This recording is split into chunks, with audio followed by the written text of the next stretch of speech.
Hi friends, welcome back to my channel. ఈరోజు మన topic ఏంటంటే నిపా వైరస్. మనకి కరోనా వైరస్ తర్వాత మనకి చాలా సంవత్సరాల గ్యాప్ తర్వాత ఈ నిపా వైరస్ అనేది ఇప్పుడు అధికంగా స్ప్రెడ్ అవుతుంది. నిపా వైరస్ అంటే ఏంటి, ఇది దేని నుంచి మనకి అవకాశం ఉంటుంది, మనం రాకుండా కాపాడుకోవాలి అంటే మనం ఏం చేయాలి, ఇది తెలుసుకోవాలంటే ఈ వీడియో పూర్తి వరకు చూడండి.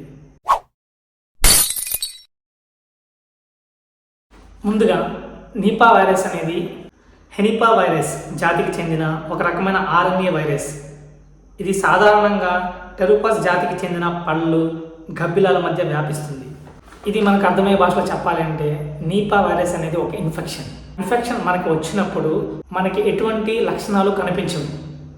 బట్ అది మనలో ఉన్న తర్వాత మనకి జ్వరం, దగ్గు, తలనొప్పి, శ్వాస ఆడకపోవడం, కన్ఫ్యూజన్ లాంటి లక్షణాలు అంటే ఎవరికైతే నిపా వైరస్ సోకిందో వాళ్ళకి ఇది ఉంటుంది. అదేవిధంగా ఎవరికైతే ఈ నిపా వైరస్ సోకిందో వాళ్ళు 24 గంటల నుంచి 48 గంటల లోపు కోమాలోకి వెళ్ళే అవకాశం కూడా ఉంది. దీన్ని అందరూ కూడా చాలా లైట్గా తీసుకున్నారు. బట్ ఈ నిపా వైరస్ అనేది చాలా ప్రమాదకరం. మన కరోనా వైరస్లో అయితే కాదు. కరోనా వైరస్ అనేది మన మనుషులకు మాత్రమే వచ్చింది. ఇక్కడ ఈ నిపా వైరస్ అనేది యానిమల్స్ కూడా సోకే అవకాశం ఉంటుంది.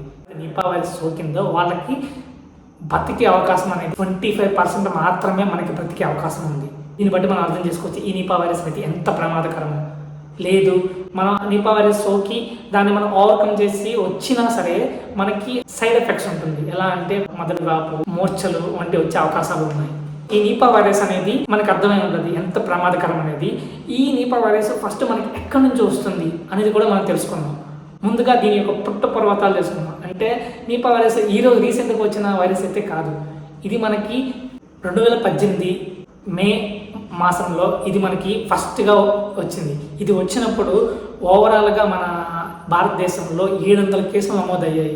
ఈ 700 కేసులు నమోదైనప్పుడు దీంట్లో చనిపోయిన వారి సంఖ్య మినిమం 50 నుంచి 75% వరకు చనిపోయారు. అంటే ఎవరైతే వచ్చారో వచ్చిన వాళ్ళు 25% మాత్రమే సస్టైన్ అవ్వగలిగారు. ఈ సస్టైన్ అయిన పర్సన్స్ కూడా ఈ మెదడువాపు, మూర్ఛ అనేది వ్యాపించింది. నిపా వైరస్ అనేది చాలా ప్రమాదకరం. దీనికి మనం జాగ్రత్తగా ఉండాలి.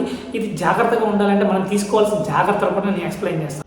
ముందుగా ఈ నిపా వైరస్ దేని నుంచి వచ్చిందో తెలుసుకుందాం. ఇది మనకి ఈత కళ్ళు నుంచి వచ్చే అవకాశం ఉంటుంది. అదేవిధంగా గబ్బిలాలు అంటే ఫారిన్ కంట్రీస్లో అయితే తింటారు. మన భారతదేశంలో దాన్ని తినే అవకాశం లేదు. కానీ మనకు ఎలా వస్తుంది అంటే కొన్ని గ్రామాలలో బావి నుంచి మనం వాటర్ తోడుకుంటూ ఉంటాం. వాటర్ తోడుకున్నప్పుడు అదే ప్రదేశంలో మనకి గబ్బిలాలు అనేది అక్కడ స్థావరాలు, మీన్స్ వాళ్ళ ఇల్లు గూడు కట్టుకుంటూ ఉంటాయి కదా. ఆ టైంలో మనకి ఈ గబ్బిలాలు ఆ వాటర్లో లైక్ డ్రాప్స్ పడడం కానీ లేకపోతే తన యొక్క యూరిన్ ఎటువంటిది ఏదైనా సరే దాంట్లో వాటర్లో కలిసినప్పుడు ఆ వాటర్ మనం డ్రింక్ చేస్తే మనకి వచ్చే అవకాశం ఉంటుంది.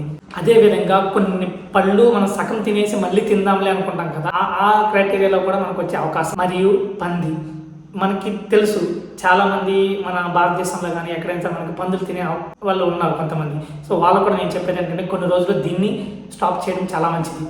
ఎందుకంటే నిపా వైరస్కి ఇప్పటి వరకు ఎటువంటి మెడిసిన్ లేదు. దానివల్ల ఎవరైతే ఎఫెక్ట్ అయ్యారో వాళ్ళు చనిపోవడమే జరుగుతుంది.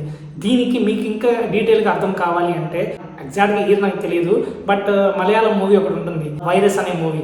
ఆ వైరస్ అనే మూవీ చూడండి. వైరస్ అనే మూవీలో కొంతమంది పర్సన్స్కి ఆ నిపా వైరస్ అనేది సోకినప్పుడు వాళ్ళు దాన్ని ఎలా ఓవర్కమ్ చేశారు, గవర్నమెంట్ ఎటువంటి చర్యలు తీసుకుంది దాన్ని కంట్రోల్ చేయడానికి. ఆ మూవీని కూడా మీరు చూస్తే మీకు ఒక ఐడియా ఉంటుంది. నేను చెప్పిన వాటిని మాత్రం మీరు ఫాలో అయితే మీరు దీని నుంచి మనం కాపాడుకోగలరు. పర్సన్ ఎవరైతే ఎఫెక్ట్ అయ్యారో నిపా వైరస్కి, ఆ నిపా వైరస్ నేను ముందుగా చెప్పిన విధంగా ఆ పర్సన్కి నొప్పి, కళ్ళు తిరగడం, మూర్ఛపోవడం ఇలాంటివి రకరకాలుగా వస్తుంది. ఆ వచ్చినప్పుడు మనకి ఆ పర్సన్తో మనకి ఒక శారీరక సంబంధం కానీ లేకపోతే ఆ పర్సన్ నుంచి మనం బ్లడ్ తీసుకున్నప్పుడు కానీ లేకపోతే ఇలాంటివి ఏదైనా పర్సన్ టు పర్సన్ కాంటాక్ట్ అయినప్పుడు మాత్రమే మనకి ఆ పర్సన్ నుంచి మనకు వచ్చే అవకాశం ఉంది. ఇది స్టార్టింగ్లో ఏం చెప్పారంటే గాలిలో స్ప్రెడ్ అయ్యే అవకాశం ఉంటుంది అని చెప్పారు. బట్ కానీ కాదు, ఇది పర్సన్ టు పర్సన్ మాత్రమే మనకి ఎఫెక్ట్ అవుతుంది. లేకపోతే మనం ఏదైతే చెప్పాను కదా, ఈతకళ్ళు, గబ్బిలం తినడం లేకపోతే పంది మాంసం తినడం ఇలాంటివి, అవి ఎందుకు చెప్తున్నానంటే అవి వాటితో ఇంటరాక్ట్ అయినప్పుడు ఆటోమేటిక్గా దాన్ని మనం స్వీకరించడం వల్ల అది నిపా వైరస్ అనేది మనలోకి వస్తుంది. ఇప్పుడు నేను చెప్పింది మీకు అర్థమై ఉంటుంది. జాగ్రత్తగా ఉండండి. ఎవరైతే పర్సన్స్ ఎఫెక్ట్ అయ్యారో వాళ్ళని కొన్ని కరోనా లాగా మనం కూడా మాస్క్ ధరిద్దాం, అందరూ హ్యాపీగా ఉందాం. ఇంకా దీని గురించి ఇంకా అప్డేటెడ్ స్టేటస్ లేదు నా దగ్గర. ఇంకా నేను వస్తే కనుక ఈ నిపా వైరస్ గురించి ఇంకా బ్రీఫ్గా చెప్పడానికి ట్రై చేస్తాను. Thank you. Signing off Kranthi city.